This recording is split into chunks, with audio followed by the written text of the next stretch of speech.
మిమ్మల్ని మీరు కనుగొనడానికి ఉత్తమ మార్గం ఇతరుల సేవలో మిమ్మల్ని మీరు కోల్పోవడం. మొదట వారు మిమ్మల్ని విస్మరిస్తారు, తరువాత వారు మిమ్మల్ని చూసి నవ్వుతారు, ఆపై వారు మీతో పోరాడుతారు, ఆపై మీరు గెలుస్తారు. రేపు నువ్వు చనిపోతానన్నట్లుగా జీవించు, ఎప్పటికీ జీవించినట్లు నేర్చుకో. బలహీనుడు ఎప్పటికీ క్షమించలేడు, క్షమాపణ బలవంతుడి లక్షణం. ప్రపంచంలో మీరు చూడాలనుకునే మార్పు మీరే అయి ఉండాలి. కోపం మరియు అసహనం సరైన అవగాహనకు శత్రువులు. నిద్రపోయే ముందు మనిషి తన కోపాన్ని మర్చిపోవాలి. ప్రార్థన అడగడం కాదు, ఇది ఆత్మ యొక్క వాంఛ. ఇది ఒకరి బలహీనతను ప్రతిరోజు అంగీకరించడం.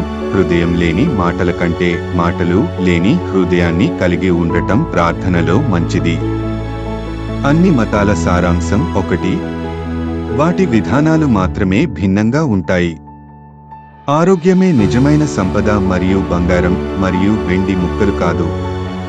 బలం శారీరక సామర్థ్యం నుండి రాదు, ఇది అణచివేయలేని సంకల్పం నుండి వస్తుంది.